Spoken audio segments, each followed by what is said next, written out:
Hello and welcome guys to this class on classifications in surgery made easy part 2. So Dr. Amrit Nasta and me, that is Dr. Janvi Bajaj, welcome you all to the second part of this very successful class. We've already taken classification in surgery part 1, in which we have discussed extremely important classifications like Glasgow Coma Scale and Todani classification for choledochal cyst. If any of you have missed it, I would suggest go on the Unacademy YouTube channel and make sure that you watch that. It was well liked by everyone, and that is why we've got part 2 for you guys today. So introducing us again, I am Dr. Janvi Bajaj and this is Dr. Amrit Nasta.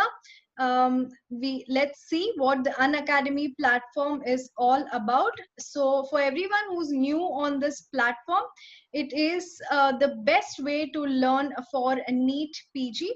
You have unlimited live classes, so you can speak with the educator during the class and get your doubts cleared. And you also have free unlimited access to special classes, quiz, and structured courses. This is an example of the subscription for NEET PG, and if any of you would like to subscribe for it, I will be giving a few discount codes in the end too. So let's start our class today with the first question by Dr. Amrit Nasta. Sir, over to you. Thank you, Dr. Janvi. Hello, friends. So, like always, we have realized that classifications in surgery scoring systems are extremely important, and there is only so much you can memorize. So today we will try to make them easy. This is our second class. So let's begin. As always, it will be an MCQ pattern class. So try to be interactive. We will be able to read your response in the chat box. So please be responsive. So let's begin with the first MCQ of the day. So this is a question on trauma, and trauma is extremely important in surgery. So following trauma to the left side of the abdomen, a CT scan was done, and the CT scan revealed clear fluid in the perirenal space along with a renal laceration. Now they have not specified the size of the laceration. What is the AAST grade of injury? So you know, for solid organ trauma there is an AAST scale. What is the grade of injury according to AAST? Is it A grade 2, B grade 3, C grade 4, or D grade 5? Trauma scales are very important. This is a solid organ trauma scale by AAST. So let's see what you guys are going to say. And there is a clue in the question. Now they have not specified the size of the laceration, but they have said something else that is seen on CT, and that should tell you what is the grade, and that is the clear fluid in the perirenal space. So what do you think, guys? We are seeing your responses and we will respond to it in the chat box. But trauma scales extremely important. So some of you got it correct. It is grade 4. Now why is it grade 4? How did I conclude that it is grade 4? Can anybody tell me what is this clear fluid in the vicinity of the kidney? So yes, there is a laceration, but what is this clear fluid going to signify? So the clear fluid implies that there is a urine leak. This clear fluid is urine. That means whatever is the injury, it is deep enough to cause a urine leak. So if I wanted to put it in a simple way, what is the grade of injury where you see a urine leak, or the terminology is urinoma? And for that, the answer is grade 4. So let's look at the next slide where we are going to discuss the different grades of renal trauma according to AAST. Now, each solid organ has a little different grade. So kidney, spleen, liver, pancreas, they are the 4 solid organs commonly injured in trauma, and they have a little bit of difference. Today we are going to discuss renal trauma. So grade 1 renal trauma according to AAST is subcapsular hematoma. Grade 2 is laceration less than 1 centimeter. Grade 3 is laceration more than 1 centimeter, but remember, in this more than 1 centimeter, there is no injury to the collecting system. That is the pelvic alveolar system. So up to grade 3, it's all going to be in the cortex. there will be, or medulla, it's never going to reach the collecting duct system. Grade 4 is where the injury extends to the collecting duct system, which means pelvic calcial system may be damaged, or there may be urine leak. An alternate to this is there may be injury to the renal artery or vein, but it will be a segmental branch. So it's a minor hilar injury. And grade 5 is going to be major hilar injury, which means the renal artery is gone. So the entire kidney will become devascularized, or the kidney is shattered into pieces. That is called shattered kidney. So these are the grades. You will get questions on grading of trauma like kidney, spleen, liver, which we must know. Today we are doing renal trauma. So let me hand it over to Dr. Janvi, who's here to make your life easy to remember this grade of renal trauma by AAST. So Dr. Janvi, please take over. Okay, thank you, Dr. Amrit. What I want you guys to remember for this grading of renal trauma is nothing but a simple sentence. So the sentence is going to be, if you get renal trauma, then your chances of surviving are slim. Okay, so basically the mnemonic that we need to remember over here is slim, but it's very easy to correlate if you guys remember that if you get renal trauma, we are specifically talking about renal trauma over here because there are many different organs which undergo trauma and they are grading, like for example splenic trauma, but this is the mnemonic for renal trauma. So if you get renal trauma, that is the most important organ in the body, the kidney, then your chances of surviving are slim. So slim is the mnemonic for remembering the grading. Let's have a look at what slim stands for. So S is for subcapsular hematoma, which is your grade 1 renal trauma.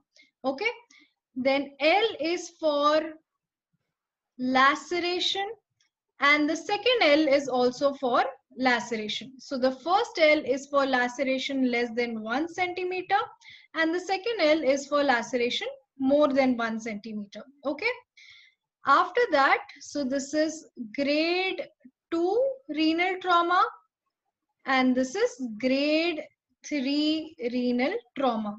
Now I does not stand for anything, it's just to form the mnemonic. The next two M's are easy to remember. The first one is minor pelvic injury, which is grade 4 renal trauma, and the last one is major pelvic injury, which is grade 5 of renal trauma. So now the last one, that is a major pelvic injury, basically means that everything in the kidney is destroyed.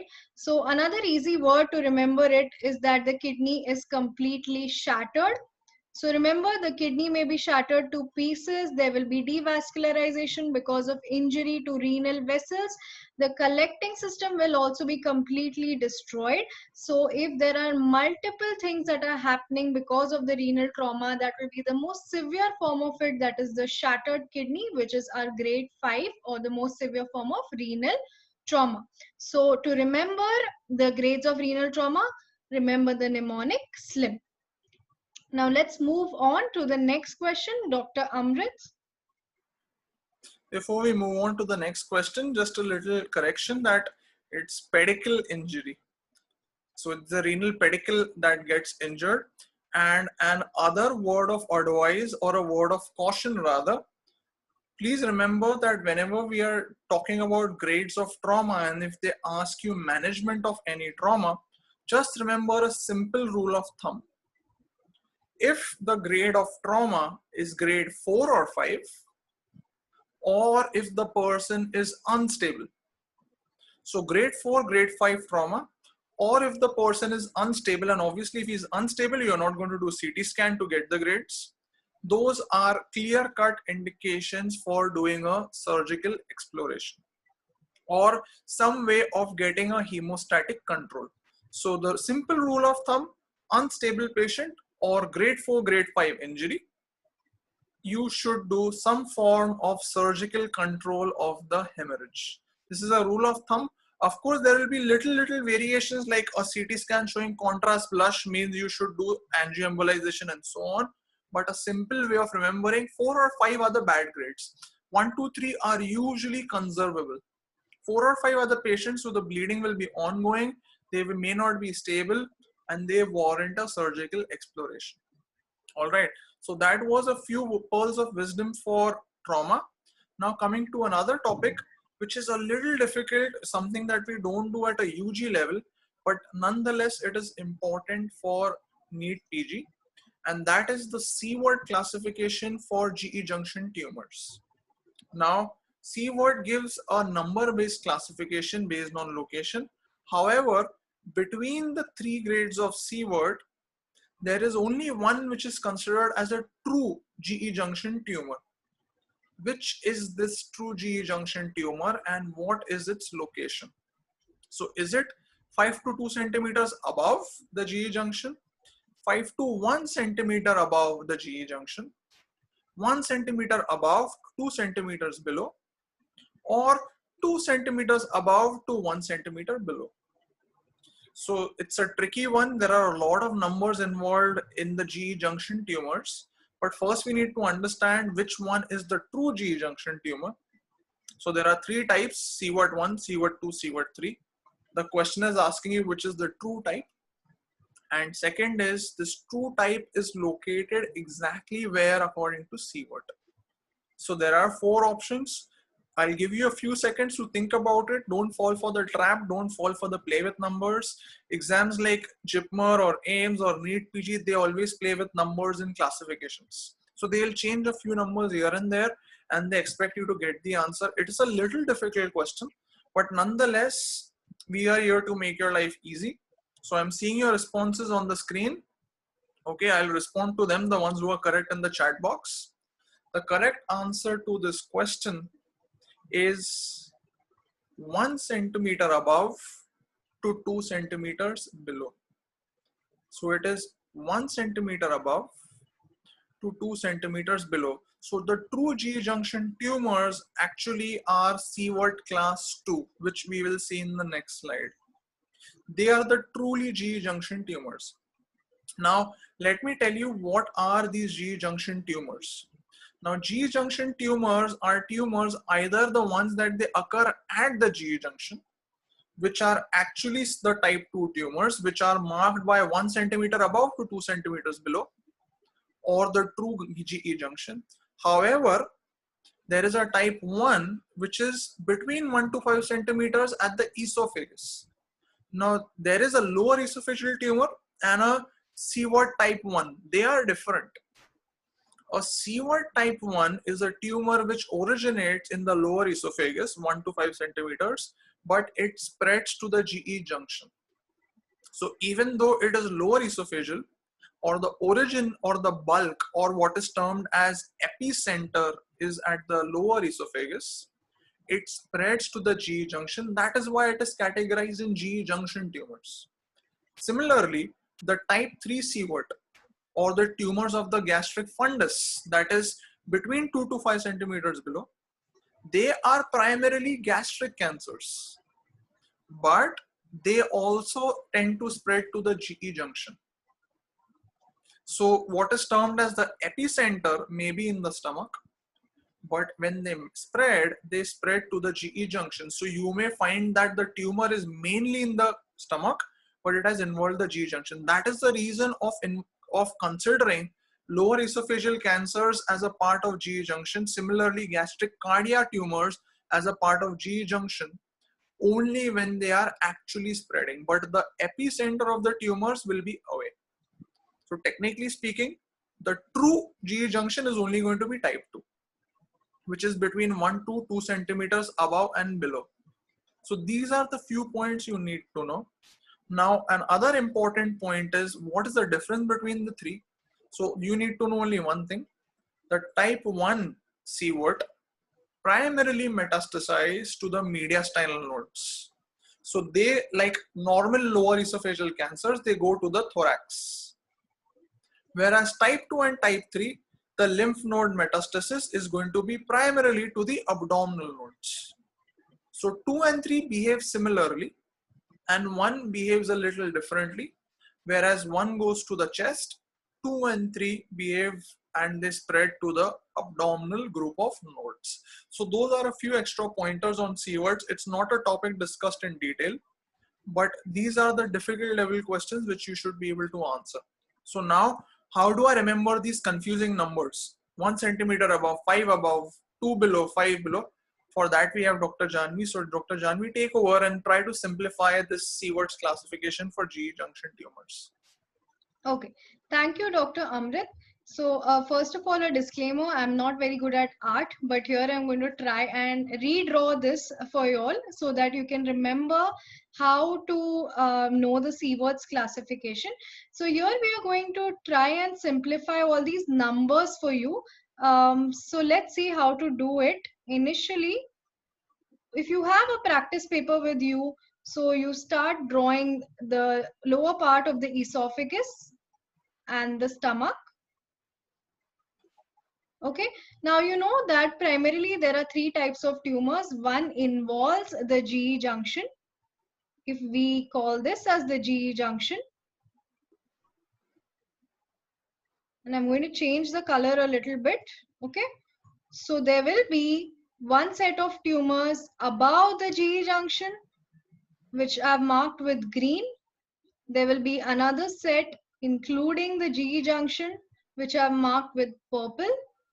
And there will be the third set including the fundus, which is below the GE junction. Okay, now how do you remember this type 1, type 2 and type 3 location? So first of all, on the borders of it, okay, so on the borders you will write the number 5. After that, the next thing that you do is, you know that this is type 1, correct? So at the lower border of type 1, you will write 1. Similarly, you know that this part is type 2. So at the lower border of type 2, you will write 2. And at the borders, you have already written 5. So if you see, you have type 1, type 2, and you can add over here type 3, and you've got the borders over here. Type 1 is 1 to 5 centimeter, type 2 is 1 centimeter above and 2 centimeter below, and type 3 is 2 to 5 centimeter. So this is similar to this, but it was very easy to remember. Just remember the first type, at the lower border write 1, second type at the lower border write 2, and at each corner write 5. And this is how you get the margins of your Siewert's classification tumors. So let's move on to our last question for today. Dr. Amrit. Thank you, Dr. Janvi. I must say that was a really simplified way of remembering Siewerts and the confusing numbers with Siewert. Just write 1 and 1 and 2 and 2 and you get 1, 2 and 3. That was really wonderful. I'm sure it will help a lot of surgery residents and gastroenterologists also. So coming back to our third classification. So again, one of the favorite topics is severity predictors or severity markers of acute pancreatitis. And there are hundreds of them and they can ask you questions and bombard you. And last time we did the Ranson score. This time we will do another score.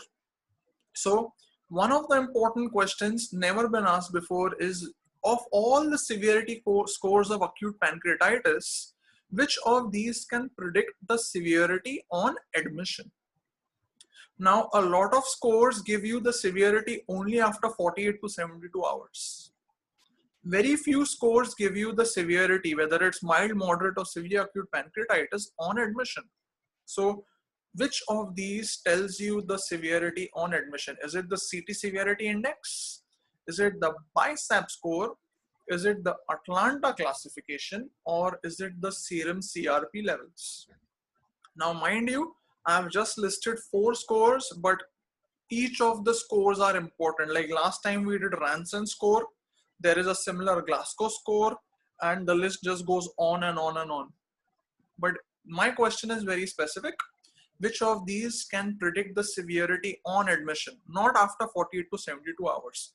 So try to solve this and let me know. I'm seeing your answers on the chat box. It's not a very difficult question if you have a basic knowledge. And some of the options you can simply get by elimination. All right. So now I'm seeing your answers.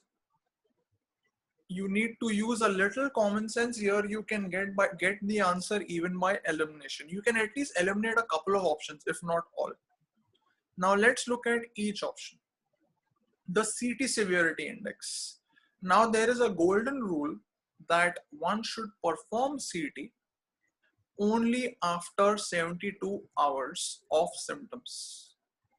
So the CT severity index requires you, okay, maybe if the person had the attack many days back, you could do it on admission, but that's rarely the case. So normally you have to wait for 72 hours since the onset of symptoms to perform the CT scan. So CT is not going to predict the severity on admission. Atlanta classification, which is the most accepted classification, the most used classification, categorizes it based on organ failure. So Atlanta classification, or the modified Atlanta of 2012-13, tells you that only if there is persistent organ failure, and by persistent they say 48 hours, only if the organ failure persists for 48 hours, then the person is labeled as severe acute pancreatitis. So again, you need the parameters checked at 2 times. One is on admission, that there is an organ failure, and after 48 hours that whatever organ failed, whether it was kidney or lungs or whatever, has persisted. So these two are straight away out. Now the question is it BISAP or is it CRP? We don't pay focus to CRP a lot of times, but let me tell you, a CRP level of more than 180 after 48 hours implies severe acute pancreatitis.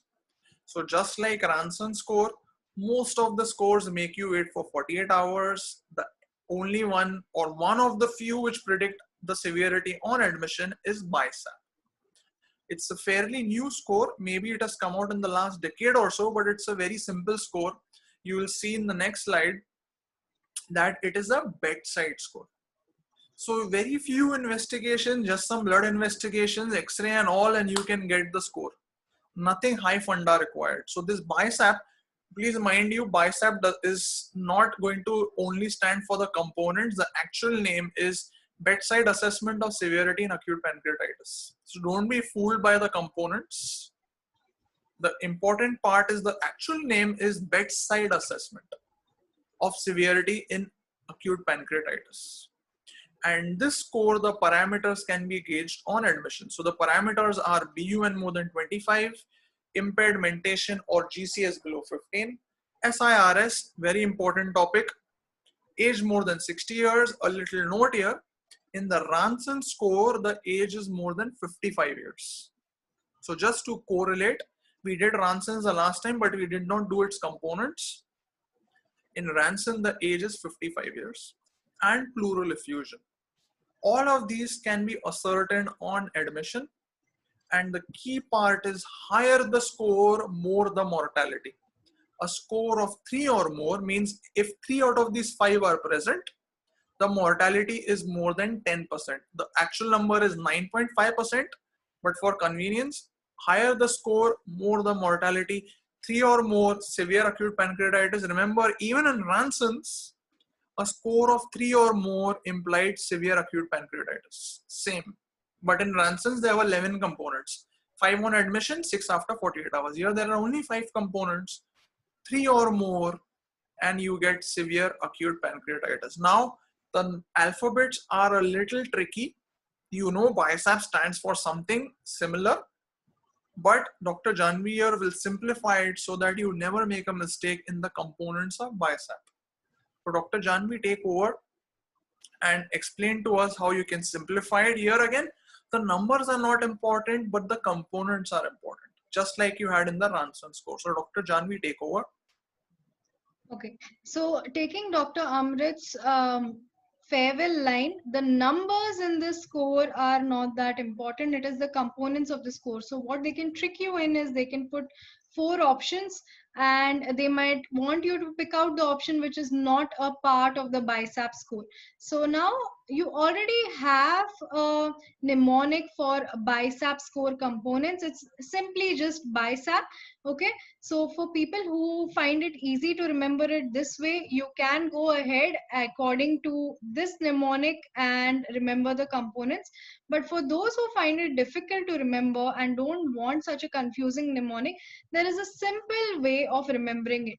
Now see over here, acute pancreatitis is something which will cause a systemic upheaval. So it's going to affect every system in your body. So what we are going to do is simply list down every important organ system from top to bottom in our body and see how to remember the components of this score.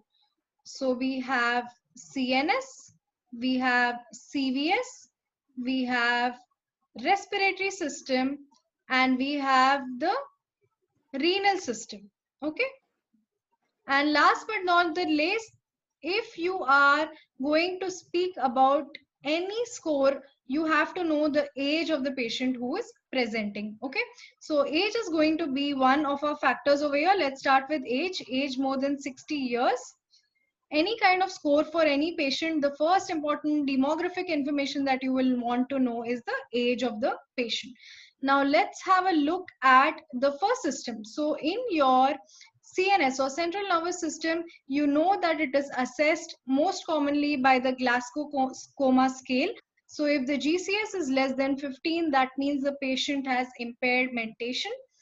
In the cardiovascular system, you know the most important thing that you look for is if there is hemodynamic instability when the patient comes with any kind of disorder.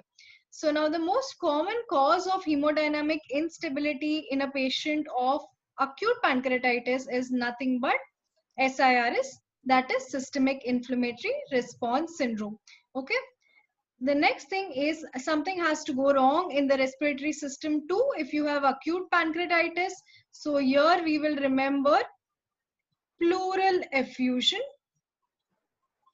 And last but not the least, if there is a renal shutdown because of the systemic effects of acute pancreatitis, you will find that out by checking the BUN or the blood urea nitrogen levels, which will be more than 25. Now, do not worry about the numbers over here. Just remember whenever they put this as a question that the component or each and every component belongs to one major organ system. So if it does not fit into the major organ system, that will be the odd one out, and that will be the answer that you need to mark. So this is one way of remembering BISAP score. The other way is just by remembering the mnemonic BISAP, but I feel this is a little confusing, and eventually you cannot remember so many mnemonics because you have 19 subjects and you have so many things to remember. So using this formula, you can remember it a little by common sense and a little by logic. So I hope this class was useful to you guys. Dr. Amrit, would you like to add anything? No, Dr. Janvi, I think you made our lives a lot easier. I can use your tricks in my own surgery plus classes as well. So thank you for that. Okay, so everyone who liked this class, if you have any questions for us or if you want us to do any more classification systems or other things in surgery which you would like to remember by mnemonics, you can find us on Telegram, and these are the links: Unacademy NEET PG and ACE NEET PG with Dr. Janvi. You can also follow us on the Unacademy YouTube channel, which is Unacademy NEET PG Live. You can just click the bell icon and subscribe to the channel. These are a few features of the free classes as well as the plus classes, which are all conducted live. This is a way how to subscribe for the plus classes. And I assure you guys that if you come on to the plus platform, you will find many such amazing educators as well as ideas and lessons for you to top in NEET PG 2021. This is a short summary of the classes that we are coming up with in the next 1 month. And we also have a foundation batch course for NEET PG 2021, which starts on 18th of June and ends in November. This is going to have all 19 subjects completely revised for everyone who is attempting NEET PG 2021 in January. So thank you for joining us today, guys. These are our referral codes, Dr. DRAMRIT-YT and Dr. JHANVI-YT. These referral codes will give you a 10% discount on your Unacademy subscription, and also it will make your life much easier in trying to navigate this sea of NEET PG as well as AIMS, JIPMER and PGI exams. So thank you guys. Till next time, stay home and stay safe.